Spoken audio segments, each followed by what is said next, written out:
Okay, welcome back, everyone. We have our last speaker of the night, and so we have Jay Cavanagh, who is a self-identifying gay and first-generation doctoral student at the University of Calgary. His thesis research aims to explore sensory experiences of the borderline through recovery processes inside the clinic and externally of it. A self-identifying member of the BPD community, Jay's work takes up the task of reorienting understandings of borderline personality disorder through lived experience lenses. It sets out to frustrate the many ways in which society suppresses and systematically others neurodivergent ways of being and feeling, considering how we might benefit from reimagining the spectrum of human emotion. Jay divides his time between his academic work and community projects, serving not just as a peer facilitator for BPD BC, but also, for example, as a co-host of the BPD Bunch, a video podcast by and for people living with BPD. Jay comes to this work in the hope that his experience might help to illustrate that recovery is possible and life is worth living. Outside of his studies and community work, Jay has lived and worked in Brazil as a teacher and continues to support greater access to further education through guest lectures and partnerships with peers in South America. So I will hand it over to Jay to talk about his story of lived experience. Hi, everyone. Thank you, Bailey, for inviting me to do this. It's really great to be here and to be able to talk to all of you. When the society first invited me to speak with you all, I kind of sat with a lot of questions as to what I could share that would be helpful, what aspects of my story might best convey my overall experience. But I was also kind of intent that I didn't want to focus entirely on the stigma, the pain, the many hundreds of battles that people living with BPD can often face on the road to recovery, even though that's often a very big part of all of our journeys. But before I turn to that overarching piece that I kind of came up with in the end, I do still think that the pain is worth sharing. Why? Because during all of those nights when I would sit alone in my small room at Massey College during my master's degree at the University of Toronto, almost to the point of tears, wanting somebody to just explain this madness that I was experiencing to me, I would have done anything to find this community that I am now so blessed to be a part of, a community of peers, of activists, of academics, clinicians, artists, podcasters, poets, and the list goes on and on and on. All of you have made me feel seen in ways that would have been a lifeline to me during those darkest moments. And so I share this part of my story in the hope that you find some comfort knowing that you are not broken, you're not a pathology, and that there will come a time when you are able to walk alongside BPD as a friend, as I now do. Growing up gay in a small village in the UK, I was no stranger to bullying, to turbulent emotions, or to distressing situations. These challenges would follow me all the way through primary and high school and into my undergraduate and master's degrees. In 2019, during the first term of my master's degree, something snapped. All of this pain that I'd been bottling for years and years out of fear finally was released.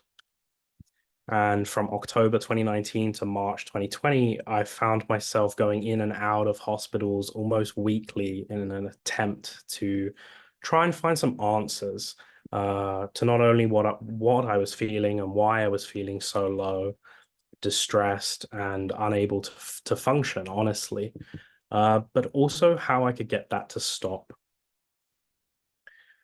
The University of Toronto had been a dream for me ever since I was in high school. I don't know why necessarily. I think a lot of people usually find that funny when people meet me and I tell them that part. They usually say, Up in the UK's got Oxford and Cambridge and uh, King's College and all of these amazing institutions. Why U of T?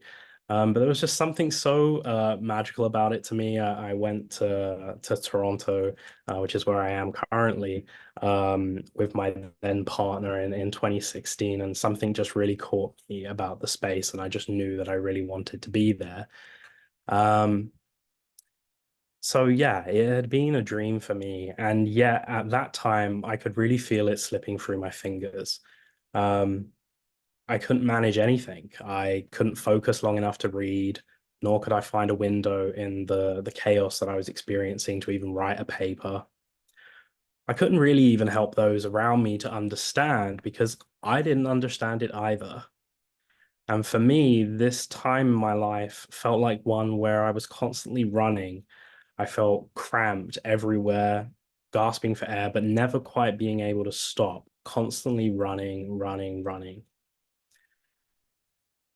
While many people with BPD tend to experience stigma from within the clinic, from doctors, as I'm sure many people joining us now or with us now can attest to, um, I honestly felt that most of my stigma came from the academy, from universities, from professors. In the clinic, I often found my doctors, the people that I was working with, were willing to help me. Um, Even though I did come across some professionals who certainly made things very difficult for me in that process. But overall, I had more positive experiences than negative, and I'm lucky for that. But in the academy, things were quite different. I never hid my diagnosis. I didn't feel that I should be ashamed of it. Looking back on that, sometimes I feel like it was a bit of a naivety for me to feel that way. But I stand by that now. I was doing everything that I could to heal. I was putting in every ounce of energy that I had, going to every therapy appointment, speaking to the psychiatrist, taking any medication that I was told to take, doing everything that I possibly could. Um, but academics weaponized this vulnerability, and I found myself falling completely out of love with everything that had given me drive and purpose for the last few years. Research had motivated me like nothing else. And yeah, it felt like BPD was slowly but surely taking everything away from me. I lost a lot of friends. School became impossible. Partners, I just couldn't maintain relationships. I couldn't even manage to keep playing the cello during this time because I found it so hard to concentrate on the sheet music and felt so insecure about any slight risk of error that I would stop playing altogether. Although these years were filled with so much pain, I came to see my experience in this world more in terms of a divergence from the normal, whatever normal is. It's not that I'm broken, it's that I'm a uniquely shaped cog in a machine that's designed for a particular model. It's not that everyone hates me, it was that I simply hadn't found my people yet. And after moving to Brazil in 2020, I began working with a DBT trained psychologist who I still work with to this day and I absolutely adore. And I'd finally learned a lot of the tools to manage the challenges that these divergences brought me. This was very transformative for me in more than just a sense of recovery or the ability to find functionality again. Um, in the sense that it cemented the idea that the world could actually just be out of step with people like me, people like us, rather than me somehow being this problem that needs to adapt, change everything about myself to fit this mold. And I reject that entirely.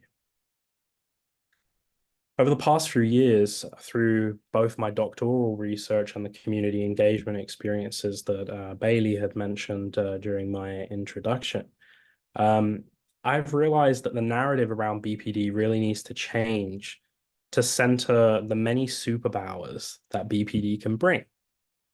And this was the more positive undertone that I wanted to inject into talking with you guys today, because I think a lot of stories, a lot of research can often focus on the hard stuff, and rightfully so to some extent, right? But I haven't heard many conversations about the things that BPD makes possible that I would not give up for the world. For me, those things have been an unwavering sense of justice. The world still wields a lot of very oppressive tools. And I feel like in this moment, we need people like us to stand up, to be counted, to be heard. I don't know about you guys, but any person that I've met with BPD seems to share this kind of common thread of really seeming to understand and grasp injustice and being willing to fight back and push and resist. And I think that that's something that's more important now than ever before. An unparalleled empathy. The world has so much suffering in it now and has before now, and probably will continue to have. And I think it needs people in it who are willing to put themselves out sometimes and to be inconvenienced because they care and because other people matter. An ability to feel and feel everything, the good and the bad. I couldn't imagine feeling cold, not being able to feel emotion, not being engaged with my emotions. Even though emotions can be difficult sometimes, they all have a purpose. They all mean something. They're all there for a reason. No emotion is bad. Only what we do with it sometimes, right? It's been so important to feel, to be able to feel the pain in others, but to also feel intense joy, and to love so deeply. These things have enriched my relationships, not broken them. And also an unmatched resilience. Our resilience as a community, as a collective, and also as individuals, in my view, permits us to be really effective leaders, and to keep going through the toughest moments. Um, and to maybe speak on that a little more, although I had a really terrible time during my master's, as I spoke about a moment ago, I still finished that degree with an A average. Um, I finished that degree in a normal time span. I got through because I'm resilient, just like the rest of you. These are things that I couldn't live without, and nor would I wish to. And living these things has been the greatest gift that BPD could ever have given me.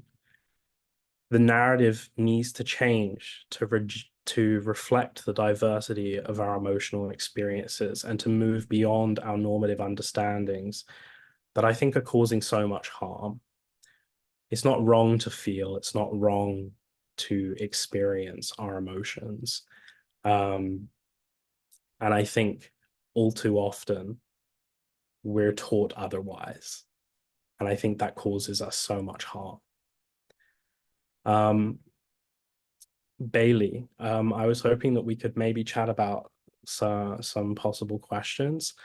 I want to unpack a few things maybe around the stigma piece first, if you're willing. I can't hear you. Yeah, one of the questions I did have was, can you discuss more about the stigma that people with BPD faced and maybe the need for accessible services for folks? Yeah, so today is actually a really interesting day for us to be talking about stigma. I had a conversation with a doctor earlier who is a pediatrician, and I just mentioned that stigma creates a lot of barriers to care for people with BPD, and it can often lead to folks unaliving these kind of situations occurring, and he refused to even enter into that conversation with me, and refused to talk to me again. And I found that so shocking as somebody that has often had very good rapport with clinicians. And again, like I stress that, I know that I'm lucky in that experience, and I don't think, that a lot of people with BPD have often had that same experience, unfortunately. But I found it so shocking because it was like, wow, you won't even listen to somebody that's living with this disorder, and yet you think that you have a stake in treating it, you know? You think that you can help us manage experiences that you don't understand, that you won't enter into a conversation about. Um, and I think something that I've found in several settings, academic, clinical, um, several settings, is this propensity for people to see the traits or see media coverage of what BPD is and immediately apply that to the person, right? Even though there's like 200 plus combinations of symptoms, it's a very unique experience living with BPD, right? For everyone that's got BPD, even though there are shared commonalities and threads between experiences. Um, Instead of allowing us to show them who we are, they tell us who we are. And this has been something that I've had like a really hard time fighting against in the academy, but I think we're kind of getting somewhere. Um, yeah, I think in terms of like accessibility to services, it's really funny because you know, I think Deb and I have spoken about this a couple of times, but I find that something that I found kind of funny is that the system is very ready to apply this label, but it's not so ready to give people access to support for it, right? Um, when I got diagnosed here in Toronto during my master's degree, um, it took me months. I didn't get through to like a DBT program until I was already about to leave Canada. Um, and I was also mentioning to Deb recently that I applied for a scholarship very recently for work on BPD through the Canadian Institute of Health, and the proposal just got totally torn apart. Um, Totally torn apart. It was like it didn't even see the value in it at all. Um, and I think that's to me was a classic kind of example of how stigma seeps in. You can't make any of these changes when the powers above are getting to decide what's worth it, what isn't worth it, right? But that's why groups like this BPD Society, BPD Bunch are so important, because it centers voices and gets us heard when we're not heard in other contexts. Yeah, that makes a lot of sense to me. Yeah, and I appreciate you speaking to those pieces and giving that example of stigma. I'm wondering what is something that you would like a person newly diagnosed with BPD to know? I feel like the biggest one has to be there is a whole community out there of people that get your way of thinking, feeling, being, doing. Um, when I first got diagnosed, I felt really quite alone.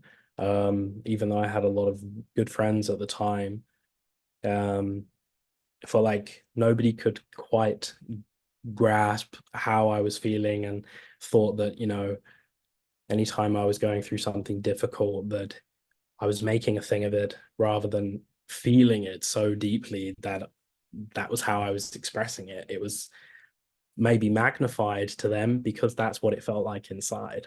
But what I wish somebody would have kind of told me is that there is that community out there, and I didn't know how to access that at the time. Um, like if I had found the peer support groups, if I'd found the podcasts that were out there at the time, I think I would have felt much less alone and been able to work through things. Um, and that would be the other thing that I would say as well, is that you don't need to be in therapy to start recovery.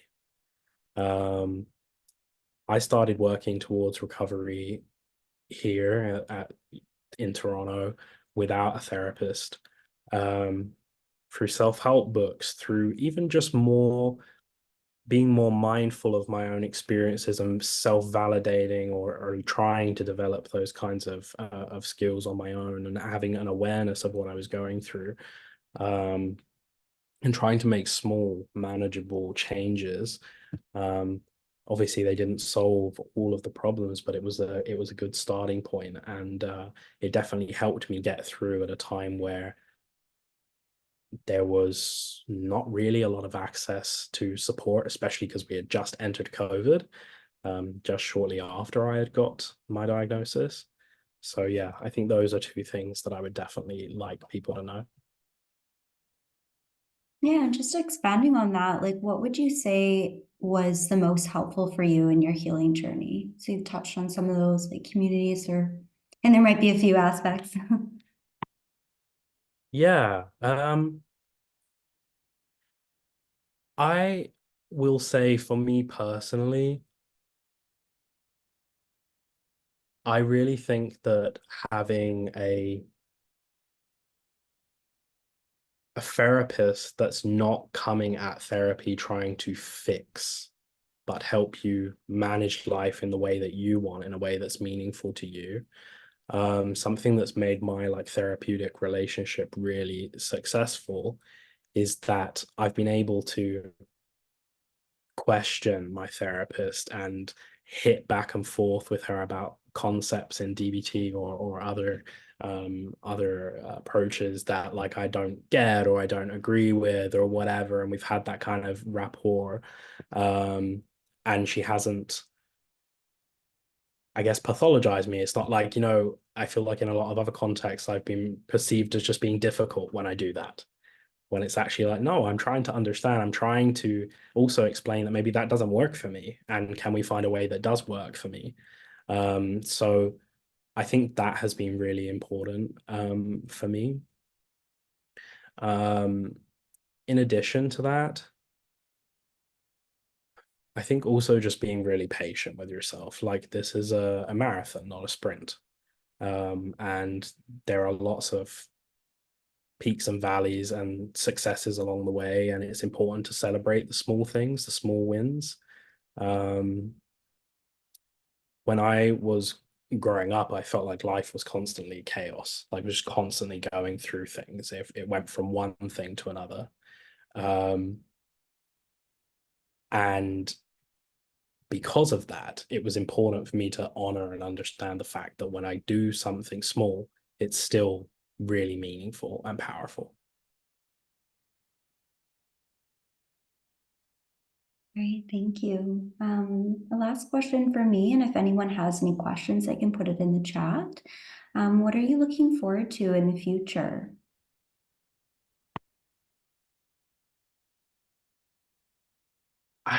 I feel like this is going to sound very generic, but I really mean it with like all sincerity.